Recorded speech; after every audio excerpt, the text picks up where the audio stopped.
Hello and welcome to Bottleship with our friends the Jifflings.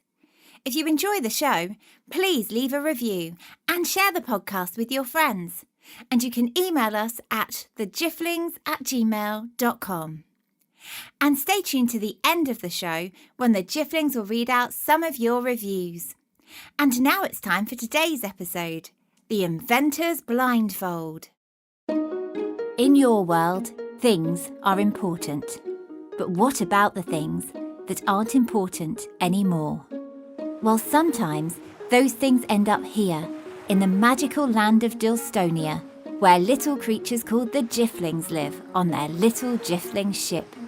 They find these things that we throw away and fish them out of their sea, so they can recycle them and put them to good use once again. And here they are now, ready to work. Eccentric young pumpkin. Ooh, I'm ever so excited. The hedge, who is a very lazy Jiffling.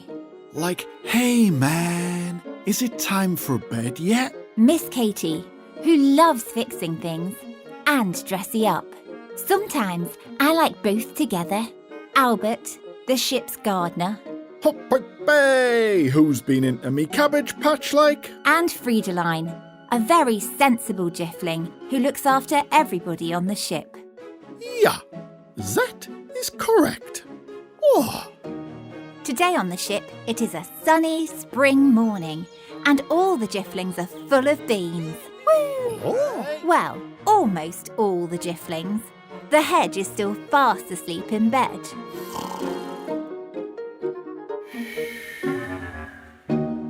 Young Pumpkin was far too excited for sleep though and leapt up onto Hedge's bed, bouncing up and down. Wake up, Hedge. There are so many fun things to do today. We could go frolicking in Albert's meadow. Then Miss Katie leapt up and joined in with the bouncy fun. We could build a tiny model of our ship out of driftwood. Or we could just bounce up and down on your bed until tea time. Well, the idea of tea time did interest Hedge, so he sat up in his bouncing bed and stretched. I was just having like a really delicious dream, man. Woo! In my dream, we found some magical breakfast fairies who made food so yummy that my tummy said yippee. Well, Hedge, that sounds like your tummy would quite like some breakfast. So Freidaline and Albert jiffled in, and they all headed over to the kitchen, excited to hear more about Hedge's dream. What did the fairies wear, Hedge? Colourful ball gowns or super shiny leotards? They wore shirts made of candy and like sugar plum crowns. Then Young Pumpkin had a very fun idea. Woo! Why don't we go on a fairy hunt? Yay! I want to see what the fairies are wearing too. The Jifflings certainly liked that idea. Well, maybe not all the Jifflings. Oh, Pumpkin, enough of this silliness now. There are no such thing as fairies. Well, that's not true, Freidaline. There are fairies in my garden, and they keep eating my strawberries. Ha! Nonsense, Herr Albert. The hedge is eating your strawberries. I have seen him with the red sticky paws. Fairies simply do not exist. Everyone sat back, Right? feeling a little sad. Then Young Pumpkin smiled. Ooh, I think we can find the fairies anytime we like, Freidaline. All we have to do is use our imagination. That's right. And if we imagine it, we can have the best fairy hunt ever. Well, the imagination is important, yeah. But believing in things that are not real is just silly. Well, I don't know about that. I mean, what would happen if no one believed in Jifflings? Well, everyone believes in Jifflings, Albert. But right now, That sound means an object which was lost or thrown away on Earth has turned up in the sea around your ship.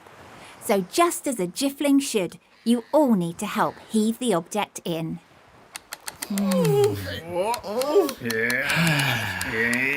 The object landed on deck with a gently softy bump. It was padded and silky, and you couldn't see through it at all. I think that's a princess's leg warmer, to keep her toasty warm on important trips. But then Albert stepped forward, for he knew just what the object was. He hurried up onto the story seat, and then he began his tale. Well, this is the Inventor's Blindfold, and my old dance teacher, Tippy Tap Trisha, told me all about it. Once, in a grand old country called Iceland, there lived a very important man called Professor Oxford Thinkerson, who was known across the land for his amazing inventions. Ha! Look here, old chum! I've invented a no-sploshy spoon, so children can now eat soup without spilling it everywhere! Ha! Finally! Soup will go in my mouth instead of on my face! Thank you, Professor! It's magic! But because Professor Oxford Thinkerson was so practical, he didn't really have time for things like magic. Ridiculous! There's no such thing as magic! This is science! Well, each morning the professor would wake up, take off his special blindfold that he'd invented, which covered his eyes and ears, so he always got the perfect night's sleep. And then he'd make a nice cup of tea and think about things to invent. Inventing! Oh, I love it! Today I'm going to invent everything! Ha! Just as soon as the water for my tea has boiled. It's taking far too long. I know! I shall invent the much faster Tea Master! All I need is something very hot to boil my water. Then an idea flew into his funnel. Ha! A volcano! I bet if I climb right to the top and get a big chunk of lava, it'll be perfect for my new invention. So, practical Professor Thinkerson set off up the volcano to find himself some lava, carrying with him his special toolkit, including his inventor's blindfold, in case he needed a little nap halfway up. Well, as everyone knows, volcanoes are enormous, and soon the professor was lost, so he stopped and looked around. Where is the top of this volcano? I wish I knew. Then, suddenly, he heard a little voice. Hello there, human. I'm Treebor, the Elf Queen. I can help you get to the top if you like. Well, Professor Thinkerson looked down, and indeed, there was an elf smiling up at him. But because he didn't believe in things like magic, the professor wasn't pleased one bit. No, you can't possibly be an elf. Elves simply don't exist. I must be suffering from mountain madness. Oh! So quickly, the professor set off across the mountain volcano, looking for the top. But still, he was lost. That's completely the wrong way, said the elf. Why don't you let me help you? Because you're simply not real, replied the professor. And quickly, he whipped out his special blindfold and pulled it over his head, covering his eyes and ears. Now I can't see or hear any elves at all. Ha! Well, although the silly professor really couldn't see or hear any elves, thanks to his blindfold, he also couldn't see or hear anything else either. And soon he got even more lost.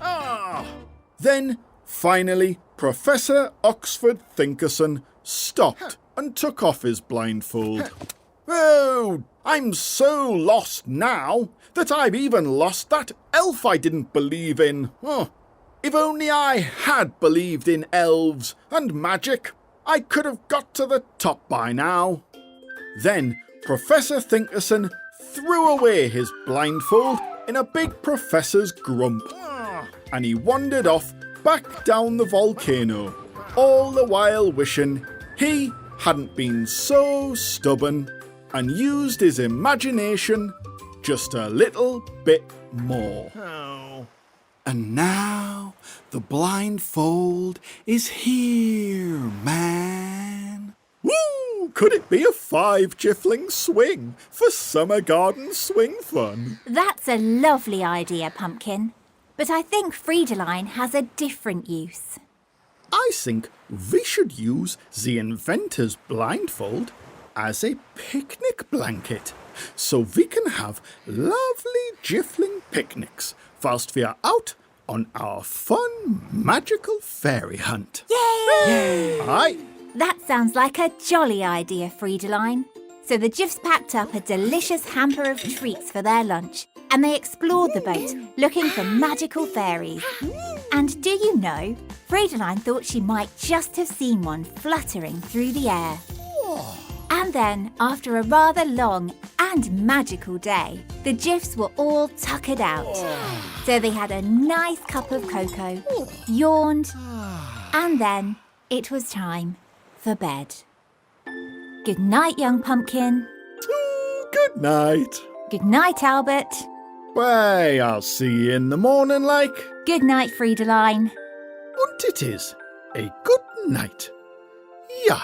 Good night, Miss Katie. Night-night. Good night, Hedge. Hedge? Oh, I think the hedge is asleep already. And goodbye to you, wherever you are.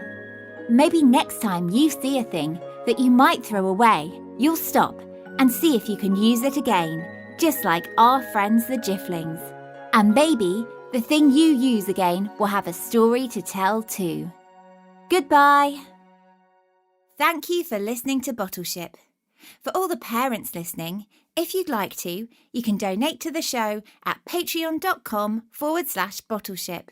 And as a thank you, we'll send your child a personalised audio message from the Jifflings. And for all the children listening, if you enjoyed the show, please leave a review and share the podcast with your friends. We've had some lovely reviews this week, haven't we, Jifflings? Totally. Like this one from the USA. It says, I am Brendan. I live in North Carolina, in America. And I'm like the story the firefighters hose because one time I didn't take care of my thing, and now I can't find it. So I think that story is really awesome. Also, Hedge is my favorite Jiffling. Man. Well, thank you very much, Brendan. That is a lovely review. That's right, Albert. And we've had this review too. It says, Hello, I'm Gregory. I am 6 years old and I live in Ahuacatlan, Mexico. I just love your stories. I usually hear them at night before sleeping. My favourite part of the story is when the Jifflings tell where the things came from. Also, until recently, I thought Freidaline was a boy. Oh. Maybe one day you can make a story about the dragon's scale. Sincerely, Gregory. Ooh, thank you very much, Gregory. That's a great review. And maybe there will be a story about a dragon very soon. Yeah. And we would also like to say hello to Denzel and his chicken wings. Ha! And hello to Hayden and Theo in Seattle, USA. And hello to Eva and Oscar from New York. Thank you so much for writing to us. We always love to hear from everybody, and we love it when you leave a review. That's right, Miss Katie.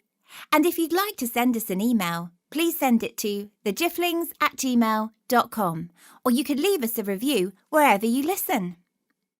And if you like listening to stories, why not check out our sister podcast, Storytime, for children of all ages.